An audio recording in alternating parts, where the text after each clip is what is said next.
The Road to Omaha begins on Friday, where 64 teams compete in the regionals. And after that, only 16 teams will remain to battle it out in super regionals.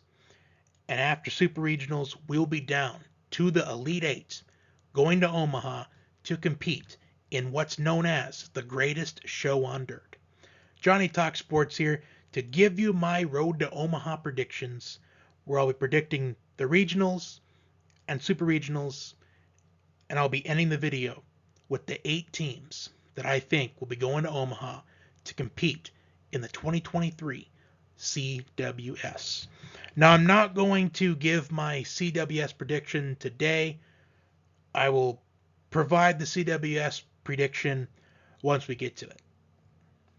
So there will be no national champion prediction today, but look for it once the CWS gets going.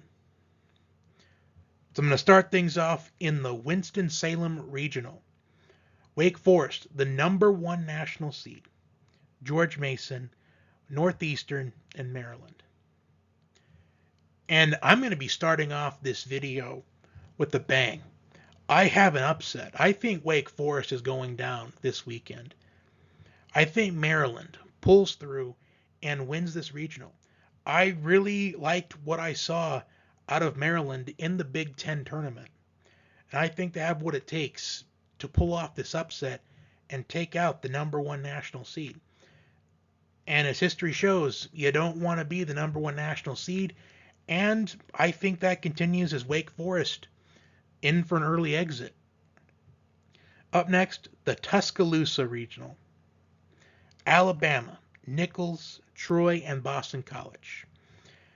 Alabama, they still rallied to get a top 16 national seed after their head coach was fired for getting caught in 4K for betting on games. And I've got another upset. I have Boston College winning this regional. So far, 2 upsets. We've got 2 national seeds going home early. Next, the Coral Gables Regional. Miami, Florida, Maine, Louisiana, and Texas. And you guessed it, another upset. I have Texas winning this regional. And I think this is one of the toughest regionals this week. Is you got Miami, the number 9 national seed. You got a Texas team that made the CWS not only last year, but also the year prior to that. So you've got Texas with postseason history. You got a Louisiana team that I feel like has the potential of making some noise. They've been a quiet 40-22 this season. But I got Texas moving on. Up next, the Stanford Regional. Stanford, San Jose State, Cal State Fullerton, and Texas A&M. Not the best draw for the Aggies. However, I am picking Stanford to win this regional. But I do think Texas A&M has what it takes to win this regional. They made the semifinals in last year's CWS. This was not an ideal kind of season for the Aggies, as they were very inconsistent throughout the year. But the good thing going for them is they really found their stride in the SEC tournament, as their pitching came to life. But in that final against Vanderbilt, you can tell that they were absolutely gassed. They just didn't have the energy. But hopefully we see the Aggies this weekend. Maybe they're going to be fully recharged, fully energized, going to the West Coast to compete in the regionals. But I think Stanford moves on. But I think it's very interesting. Isn't it very interesting how they set up a potential Texas and Texas A&M super regional? The NCAA totally did not do that on purpose. It was totally a coincidence. But moving on, Baton Rouge Regional, LSU, Tulane, who's 19-40 this season. 40 losses, but they won their conference tournament. Sam Houston and Oregon State. Now, I think this could be a very tough regional, too. I mean, LSU is the overwhelming favorite in this, and I do have LSU moving on. But Oregon State, they are they're a pretty recent CWS champion. I mean, LSU, they are a very historic team. They are in Omaha pretty consistently, but it's been a while since they've last won the title. And Sam Houston, they pretty quiet 38 win season. I think that this could be one of the regionals that is definitely up for grabs. I definitely think Oregon State's got a strong chance. I could see Sam Houston pulling off an upset here, but I got to go with LSU. In the Lexington Regional, Kentucky, Ball State, Indiana, and West Virginia. And I have another upset. I've got Indiana moving on. And I think it's pretty kind of strange that there's no hotels for these players going to this Lexington Regional because of country music stuff, and these players are unfortunately not going to really get to experience the town all that much, like not experience hotels and luxuries. They're staying in the Kentucky dorm rooms, which I think is kind of sad, and you got to feel bad for those athletes. But I got Indiana moving on. In the Auburn Regional, Auburn, Penn, Samford, and Southern Miss. I'd like Auburn to move on. In the Clemson Regional, Clemson, Lipscomb, Charlotte, and Tennessee. Now, I think this Clemson Regional definitely comes down to Clemson or Tennessee, but I think Tennessee moves on. And there's been a lot of concern about SEC teams coming into this tournament, as their pitching has not been well throughout the year. As most teams, they are over a 4 ERA. But Tennessee's pitching is the best in the conference. In fact, they lead the country in strikeouts per 9 innings. I think it's going to be key for them in this tournament. The Gainesville Regional, Florida, Florida A&M, Texas Tech, and UConn. I like Florida here. Florida's the number 2 national seed. So I think, I don't want to really jinx, but I think they should cruise in this regional. Columbia Regional, South Carolina, Central Connecticut State, NC State, and Campbell. This could be a very tough regional too. Campbell, they've had a really good season so far. NC State, they're a team that's very hungry, as they were in the CWS 2 years ago, but they had to go home because of the C19s. But I'm going with South Carolina. The Conway Regional, Coastal Carolina, a recent CWS champion, won in 2016, flew under the radar.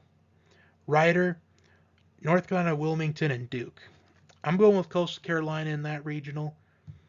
Charlottesville Regional, Virginia, Army, Oklahoma, and East Carolina.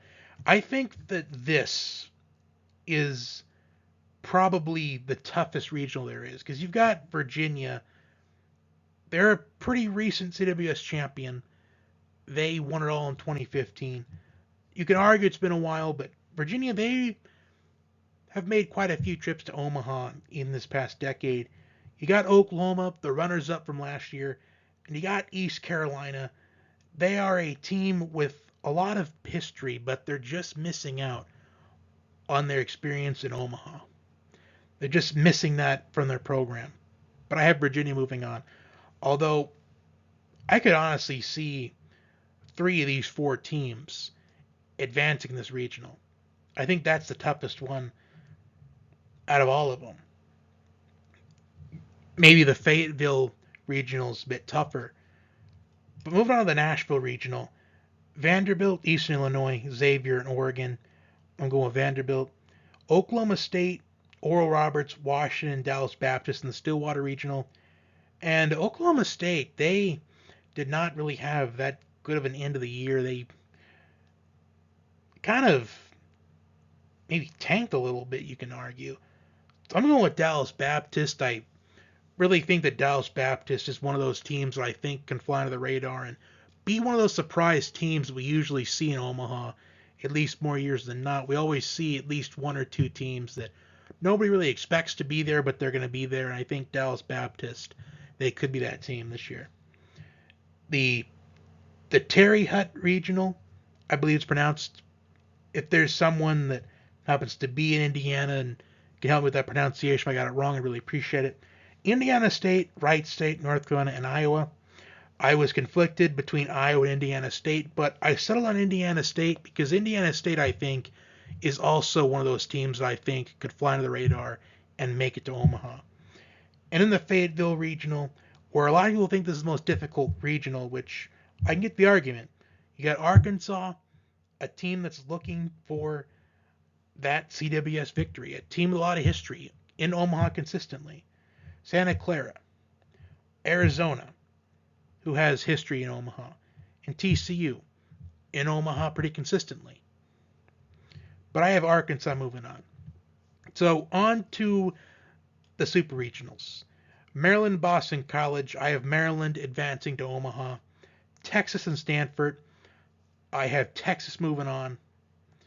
LSU and Indiana, I like the Tigers of LSU. Auburn and Tennessee, I like Tennessee. Florida, South Carolina, I like Florida. Coastal Carolina, Virginia, I like Virginia. Vanderbilt and Dallas Baptist, I think the run for Dallas Baptist ends here. I'm going with Vanderbilt. However, if Dallas Baptist, if they did happen to win the Stillwater Regional, and they took on any of the three other teams in that National Regional, I think they'd move on to Omaha. But fortunately, they run to Vanderbilt. And Indiana State and Arkansas, I've just got to go with the postseason experience for Arkansas. I had them moving on to Omaha. So I've got Maryland, Texas, LSU, Tennessee, Florida, Virginia, Vanderbilt, and Arkansas moving on to Omaha. So that is 5 SEC teams going to Omaha, including and plus a team that's on the verge of the SEC in Texas. So I know I said I wouldn't make a prediction of who's winning it all today, but I think it's either going to be one of those SEC teams or it's going to be a team that we don't expect to win the CWS, but they do. I mean, maybe Indiana State or Dallas Baptist. Maybe they can win it all. Maybe they can make a run that we don't see coming. Maryland, I could definitely see them winning this entire thing, believe it or not. Maybe Coastal Carolina's got another Cinderella run in them that we don't expect. But that is all I have today. Like, share, comment, and subscribe. Until next time, enjoy the regional action, and I'll be back next week for the Super Regionals.